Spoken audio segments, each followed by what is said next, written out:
Hey everybody, Jared here, and chances are you're not going to make it through this video. Let's be real. This video is about statistics, so for the very few people that are going to make it through this video, if you make it through this video all the way to the end, give it a thumbs up as your badge of honor, because I'm going to show you a very valuable skill that every paid search manager needs to know. A lot of paid search managers are drawn to the position because it has a lot of autonomy, independence, and creativity. Meaning you can go ahead and structure your campaigns how you want. You can determine the strategy. You can do the keyword research. You can have as many ad groups as you want.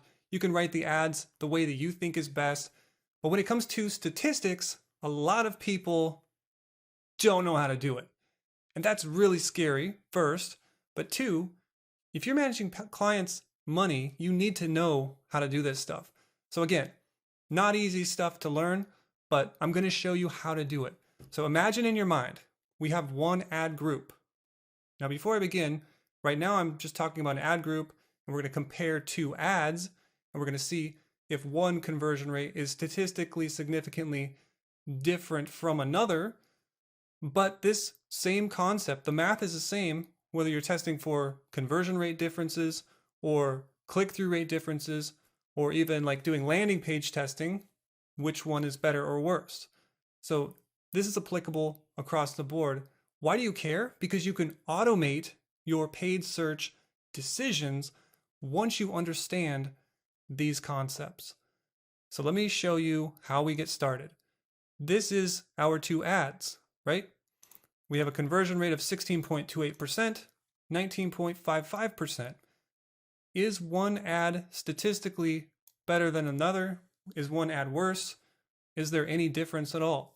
How do we go about analyzing this result? Well, if you're like most people, you're going to go to Google and you're going to type in AB statistical significance online calculator, right? Then you're going, look at the first result.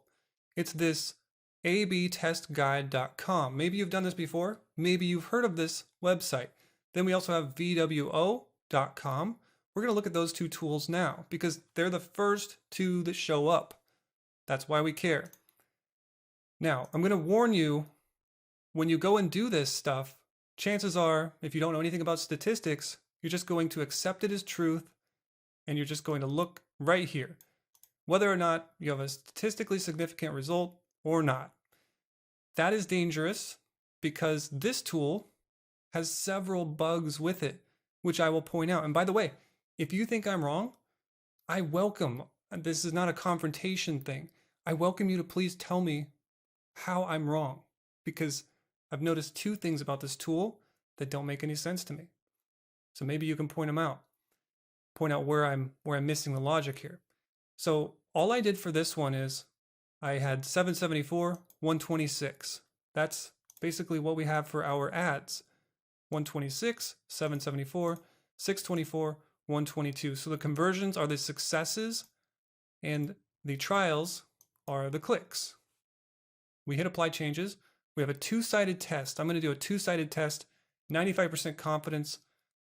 Take a look at this. So we have these two different ones. All I did here, see 774 here? All I did is swap the rows here in the form. But look at this. This gives me a p-value of 0.0569 and 1.58 for the z-score. This one gives me a p-value of 0.9431 and negative 1.58. So this is wrong, first of all. I've never seen where we're doing a two-tail test and it does this. So I'm not going to show you why it's wrong. Here, I'm just going to pull up Python here. This is the same thing. So S1 and S2, it's all the same numbers. S1, S2, N1, N2. Okay, so then we go ahead and do this. This is kind of like the source of truth. We do get a z-score of negative 1.59, depending on how you structure this. So if I put S2, S1, N2, N1, I'm going to get something that'll be a positive z-score. But notice this is a p-value. It's 0.11135. It's definitely not 0.9431 and then here it's 0.0569. So the second thing I'll point out about this tool is that this p-value is actually wrong, because what you do with a z-score, what you do with a p-value when you have a two-tailed test is you multiply your p-value by 2. So if we take that, there's going to be a little bit of a rounding error here, and we multiply it by 2, it almost gives us this here. And so the difference is the rounding error, but what they don't do in this tool when you have a two-tailed test is multiply it by 2, the p-value by 2. So there's two areas where this is wrong. First, when you go ahead and put it in here in a certain order, it's going to give you the wrong p-value. And 2, for the p-value, they don't actually multiply it by 2 after getting one side of the p-value. So if you didn't understand that, don't worry. Let's look at Visual Website Optimizer next. I did the same thing here, 774 over here, and then I just swapped them around. Let's calculate the significance, calculate the significance. In both cases, it gives me p-value of 0.057, 0.057. Is it significant? No, and no. So there is no variation there. There's no like, for this one, and the p-value is this one, and then over here we have a different p-value. No, so this is more accurate than this would be. So let me show you this AB Statistical Significance Testing Calculator by Visual Website Optimizer. We want to understand how these formulas are working, because a lot of people just don't think about it. They just go to it, they use it, and whatever it spits out, they accept as truth, and that's okay. I'm not trying to throw these tools under the bus, but I want to show you the implications so you understand when you go and do this yourself. So first, let's understand how they're calculating this. What they're doing is, to get this z-score, I'll show you the formula. It's basically this minus this divided by, this will be the square root, and then we're going to put in something here plus something here. So for this one, we're going to say it'll be this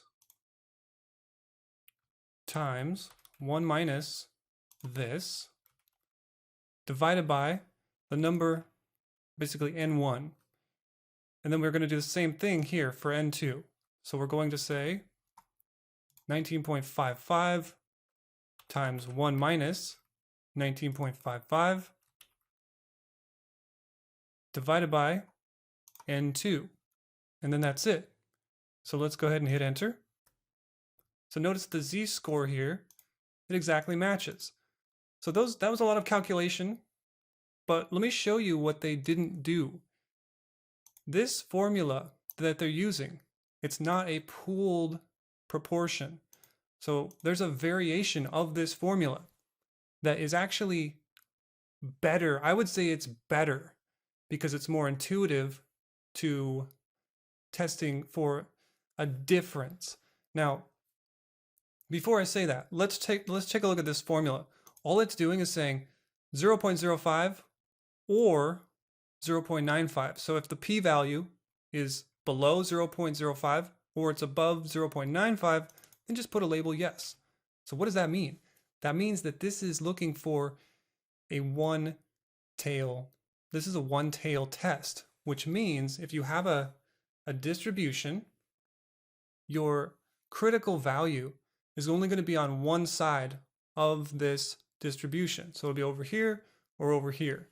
And for 95%, so it'll be at 95%, it'll be at 1.645. We can see this by doing equals norm dot s dot dist, I believe. Well, let's do norm dot inv, and we'll say 0.95. So that's the critical value right there. So what that's saying is, if we can get a z statistic, a z test statistic from our test here, this is it, greater than negative 1.64, and by greater I mean like less than 1.64, less than negative 1.64, or greater than 1.64 is what I'm saying, just outside on the tails, then we have a statistically significant result. But in this case, we don't. So what I'm saying is, when you do a one-tailed test, and really focus in on this because this is what is really important to understand. Here we're doing a one-tailed test. When you do a one-tailed test, that makes the threshold, the critical value, easier to hurdle over. In other words, it sets the bar lower for you to achieve a statistically significant test result. So what are the options here? Well, the alternative is, why not do a pooled proportion first, and two, why not do a test for the difference between these two ads? And when you do the test for the difference, what you're saying is basically we're going to make it a two-tailed test, which actually pushes that 1.64 out to 1.96. So it moves the goalposts further away, which actually makes getting statistically significant results all that much harder. That's actually a good thing when you're going to do your testing. So to begin, I mean, look at this. This is what we're basically doing. We're saying this distribution here, the mean, and then this distribution here, the mean of this one, we're subtracting those two means. So whatever that difference is, we're trying to see if the difference is statistically significantly different from 0. So what that looks like is this down here. This is 0. Notice the x-axis has a 0. This is a normal distribution around the 0 point. And this is plus or minus 1, 2, and 3, and 4 standard deviations. So in this case, we got a z-score. Let's change this back to 122 of negative 1.58. So how do we visualize that? That's this value here. It's not quite negative 1.64. If it's anywhere within this area, that means we have statistical significance. We say we reject the null hypothesis. And that means that we have statistical significance. The wording here can get pretty confusing. I don't want to really harp on the wording here. I want to just get into the understanding of it. So this is what it looks like. This is what we're doing when we do a two-tail hypothesis. This is actually a one-tail. Notice that this is a negative 1.64. So what would be, when we do a two-tail, it actually moves it out to negative 1.96. And over here, it would be a positive 1.96. Then we're just trying to find whether or not there's a difference. So I don't know if that's going to make sense or not, but let's go ahead and actually do the computation here for our ads here. So this time we're going to use a pooled proportion. I'll show you how to do that. We say equals the number of conversions. So we're just trying, this is kind of like an average for these two ads. We divide it by the number of trials. So we're just summing them together to get this kind of average. So this is a pooled p hat proportion. Now we're going to use this in the calculation. So then we say equals, and we're going to do the difference. So the difference is this one minus this one divided by the square root, and this is where we use the p hat instead of the individual proportions. And we say times 1 minus p hat, and I didn't make up p hat, that's just what they call it. And this is 1 divided by n1 plus 1 divided by n2. Okay, so we got a z-score of this. What does that mean? Since this would be a two-tail test, our goalposts, if you will, our critical values are at, well, we can compute that with this formula, equals norm dot s dot inverse. Probability would be alpha, which is 5, because we want a 95% confidence interval. So imagine on the screen we have this distribution. and then we want 95%, so to know a 95% interval within that distribution.